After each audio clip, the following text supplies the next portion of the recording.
Genesis 12. Now the Lord said to Abram, Go from your country and your kindred and your father's house to the land that I will show you. And I will make of you a great nation, and I will bless you and make your name great, so that you will be a blessing. I will bless those who bless you, and him who dishonors you I will curse. And in you all the families of the earth shall be blessed. So Abram went as the Lord had told him, and Lot went with him. Abram was 75 years old when he departed from Haran. And Abram took Sarai his wife, and Lot his brother's son, and all their possessions that they had gathered, and the people that they had acquired in Haran, and they set out to go to the land of Canaan. When they came to the land of Canaan, Abram passed through the land to the place at Shechem, to the oak of Moreh. At that time the Canaanites were in the land.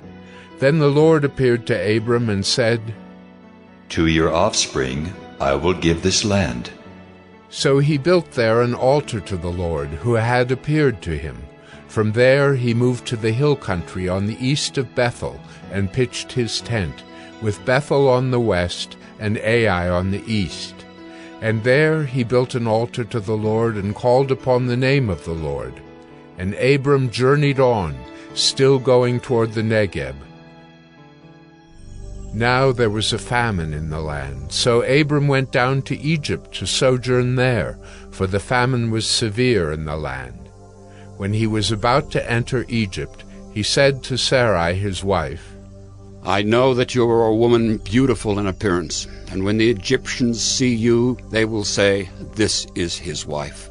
Then they will kill me, but they will let you live. Say you are my sister, that it may go well with me because of you, and that my life may be spared for your sake. When Abram entered Egypt, the Egyptians saw that the woman was very beautiful. And when the princes of Pharaoh saw her, they praised her to Pharaoh. And the woman was taken into Pharaoh's house. And for her sake he dealt well with Abram. And he had sheep, oxen, male donkeys, male servants, female donkeys, and camels. But the Lord afflicted Pharaoh and his house with great plagues because of Sarai, Abram's wife. So Pharaoh called Abram and said, What is this you have done to me? Why did you not tell me that she was your wife? Why did you say, She is my sister, so that I took her for my wife? Now then, here is your wife. Take her and go. And Pharaoh gave men orders concerning him, and they sent him away with his wife and all that he had. Genesis 13. So Abram went up from Egypt, he and his wife and all that he had, and Lot with him, into the Negeb. Now Abram was very rich in livestock, in silver, and in gold. And he journeyed on from the Negeb as far as Bethel, to the place where his tent had been at the beginning, between Bethel and Ai, to the place where he had made an altar at the first. And there Abram called upon the name of the Lord.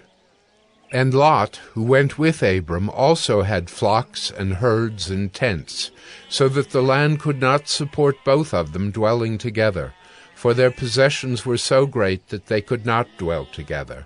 And there was strife between the herdsmen of Abram's livestock and the herdsmen of Lot's livestock.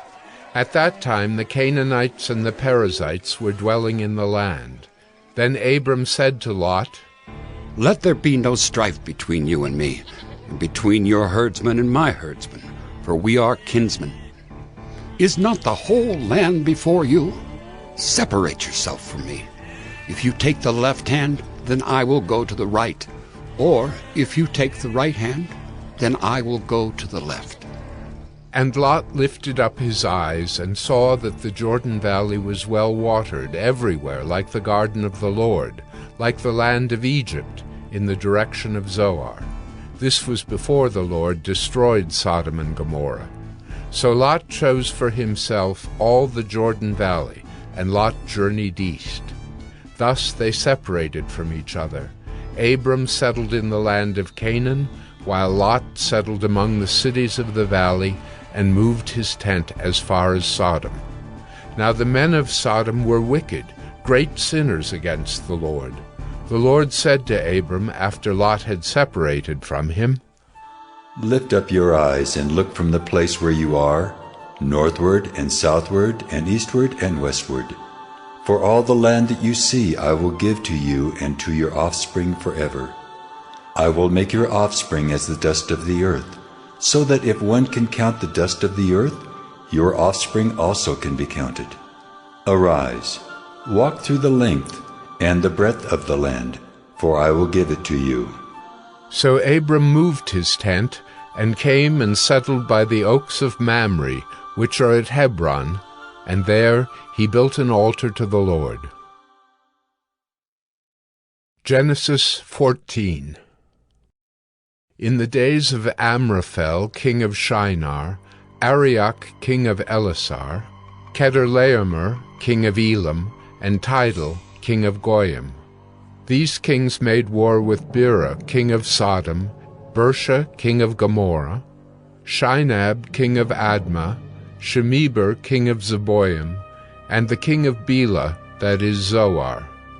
And all these joined forces in the valley of Siddim, that is the Salt Sea. 12 years they had served Chedorlaomer, but in the 13th year they rebelled. In the 14th year Chedorlaomer and the kings who were with him came and defeated the Rephaim in Ashtaroth-Karnaim, the Zuzim in Ham, the Emim in Sheva Kiriathaim, and the Horites in their hill country of Seir as far as El-Paran on the border of the wilderness. Then they turned back and came to En-Mishpat, that is Kadesh, and defeated all the country of the Amalekites and also the Amorites, who were dwelling in Hazazon Tamar. Then the king of Sodom, the king of Gomorrah, the king of Admah, the king of Zeboim, and the king of Bela, that is Zoar, went out, and they joined battle in the valley of Siddim with Chedorlaomer, king of Elam, Tidal, king of Goyim, Amraphel, king of Shinar, and Arioch, king of Elasar, 4 kings against 5. Now the valley of Siddim was full of bitumen pits, and as the kings of Sodom and Gomorrah fled, some fell into them, and the rest fled to the hill country. So the enemy took all the possessions of Sodom and Gomorrah, and all their provisions, and went their way. They also took Lot, the son of Abram's brother, who was dwelling in Sodom, and his possessions, and went their way. Then one who had escaped came and told Abram the Hebrew, who was living by the oaks of Mamre the Amorite, brother of Eshcol and of Aner. These were allies of Abram. When Abram heard that his kinsman had been taken captive, he led forth his trained men, born in his house, 318 of them, and went in pursuit as far as Dan. And he divided his forces against them by night, he and his servants, and defeated them and pursued them to Hobah, north of Damascus. Then he brought back all the possessions, and also brought back his kinsman Lot with his possessions, and the women and the people. After his return from the defeat of Chedorlaomer and the kings who were with him, the king of Sodom went out to meet him at the valley of Sheva, that is, the king's valley. And Melchizedek, king of Salem, brought out bread and wine. He was priest of God Most High, and he blessed him, and said, Blessed be Abram by God Most High, possessor of heaven and earth. And blessed be God Most High, who has delivered your enemies into your hand. And Abram gave him 1/10 of everything. And the king of Sodom said to Abram, Give me the persons, but take the goods for yourself.